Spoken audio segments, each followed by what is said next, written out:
안녕하세요, 중고등부 친구들. 박전도사예요. 오늘의 주간 설교의 주제는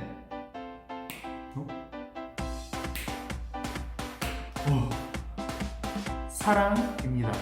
저는 요즘에 집에만 있지 않고 밖에 나가서 조깅도 하고 등산도 하고 있는데요. 등산을 하다가 나무에 꽃이 피어 있는 것을 발견했어요.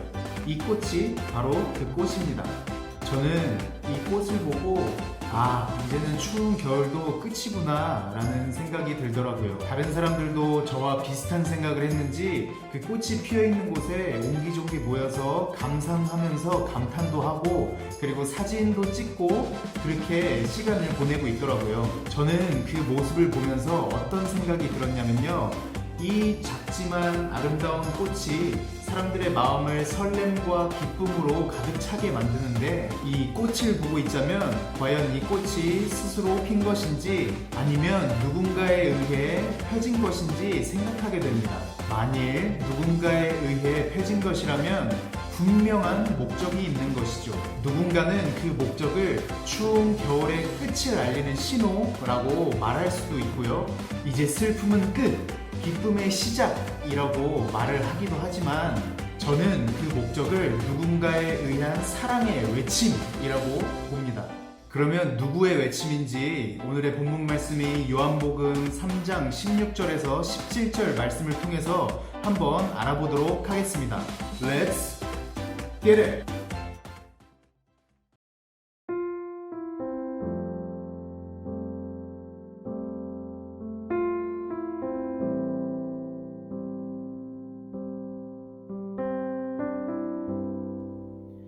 사랑, 여러분들은 사랑이 무엇이라고 생각하나요?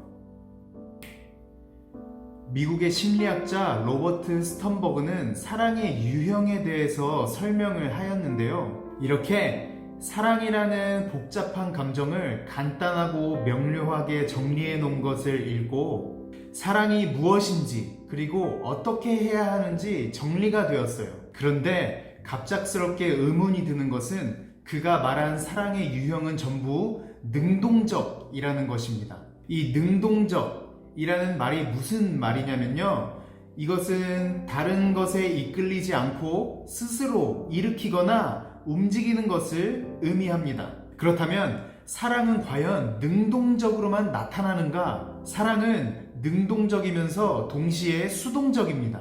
어느 날 우리가 생각하지 못하던 때에 사랑이란 감정이 외부에 의해 능동적으로 작용하여 수동적이게 된다는 것이죠. 수동적인 것은 우리의 의지와는 상관없이 외부로부터 찾아오는 것이기 때문에 우리가 그것을 부정할 수도 거부할 수도 없게 됩니다. 이것을 쉽게 정리하자면 어느 날 누군가에게 사랑이란 감정이 찾아와 그 사람만 보면 심장이 쿵쾅쿵쾅 두근두근 사르르 자신도 모르게 사랑하게 되는데, 다만 그 감정을 키워나갈지에 대한 것은 그것을 쳐낼 수 있고 받아들일 수 있는 당사자에게 달려있다는 것입니다. 만일 그것을 인정하고 받아들인다면 사랑이란 감정이 당사자 안에서 완성이 되어서 또 다른 능동적인 사랑으로 작용할 수 있게 되는 것이죠. 다시 말해서 우리가 누군가를 사랑하게 되었고 이 사랑하게 된 것을 인정하고 받아들여서 대상을 사랑하기로 결정한다면 당사자 안에서 사랑이란 감정이 완성되어서 다른 누군가를 사랑할 수 있게 된다는 것입니다. 이것이 일방적이 아니라 존재와 존재 간의 쌍방으로 이루어진다면 사랑은 비로소 풍성하고 아름다우며 완전하게 될 수 있죠. 자, 그러면 다시 처음으로 돌아가서 이 꽃의 목적을 누군가에 의한 사랑의 외침이라고 하였는데요. 사랑은 분명히 쌍방으로 이루어져야 풍성하고 아름다우며 완전하게 된다고 말했습니다. 이 말은 즉 꽃이 펴지도록 만든 누군가는 어떤 특정한 대상에게 사랑을 외치고 있다는 것이 되는데, 꽃을 보고 아름답다 라고 감탄할 수 있는 것은 사람만이 가능하고 꽃이 펴지는 것을 가능케 할 수 있는 것은 꽃을 만든 자만이 가능합니다. 그렇다면 이 꽃을 만든 자는 누구일까요? 기독교인들은 성경 말씀에 의지하여 이 꽃을 만든 분은 하나님이시라는 것을 믿어요. 이 말은 즉 하나님께서 사람들을 향해 사랑을 외치고 계신다는 것이죠. 그러나 우리들은 하나님의 사랑의 외침을 듣거나 깨닫거나 받아들이며 살아가고 있나요?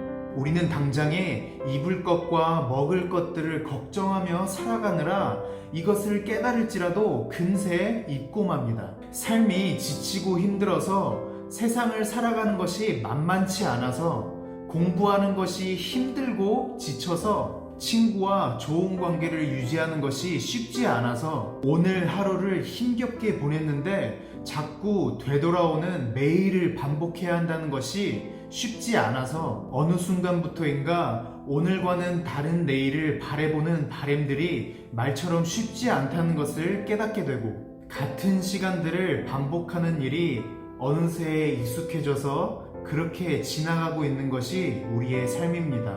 그러나 우리는 그러한 삶 속에서도 우리를 향한 하나님의 사랑의 외침에 귀를 기울여 봐야 합니다. 사랑은 주는 것만큼이나 받는 것 또한 중요한 것이기 때문에 우리가 그 사랑을 받고 한번 누리며 살아가 보세요.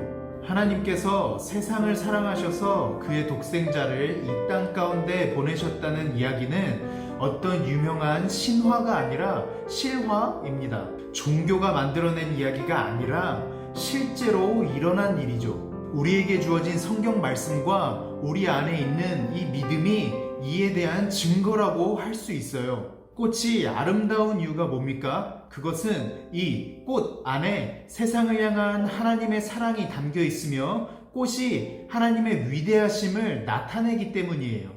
우리는 이 사실을 깨닫고 하나님의 사랑을 받고 누리는 삶을 살아갈 수 있어야 합니다. 더 이상 우리가 하나님을 위해서 무언가를 해야겠다가 아닌, 물론 이것도 굉장히 중요하지만 먼저 하나님의 사랑을 누리며 살아갈 수 있는 우리가 되어야 합니다. 생각해 봅시다. 하나님께서 우리를 단 한순간이라도 사랑하지 않았던 순간이 있었을까요? 그분은 변치 않는 분이십니다. 인간은 죄를 지은 순간부터 이미 사망에 이르게 되었지만 하나님께서는 독생자 예수 그리스도를 통하여 구원의 길을 새롭게 만들어내셨어요. 그분의 목숨을 버리시면서까지 우리를 살리실 정도로 사랑하시는 하나님의 그 사랑을 하나님께서 우리에게 선물로 주신 믿음을 통하여 그것을 누리고 받아들이며 살아가 봅시다. 전도사님이 아까도 이야기했듯이 사랑은 쌍방으로 이루어져야 풍성하고 아름답습니다. 하나님께서 우리에게 베푸시는 사랑을 받고 그것을 누리는 삶을 살아가게 된다면 우리 또한 하나님께 사랑을 올려드릴 수 있으며 비로소 주님과 함께한 시간 모두 눈부셨다. 날이 좋아서, 날이 좋지 않아서, 날이 적당해서 모든 날이 좋았다 라며 살아갈 수 있지 않을까요? 이번 주는 이렇게 살아가는 것은 어때요? 비록 코로나 바이러스 때문에 밖에 나가는 것이 꺼리지만 창문을 통해 들어오는 햇살을 바라보면서 우리에게 새 하루를 허락해 주신 하나님께 감사하면서 살아가는 거예요. 하루하루를 살아갈 때마다 하나님께서 우리를 사랑하신다는 것을 항상 기억하면서 하나님께 감사와 기도를 올려드릴 수 있는 우리 중고등부 친구들이 될 수 있기를 노력합시다. 아멘. 안녕.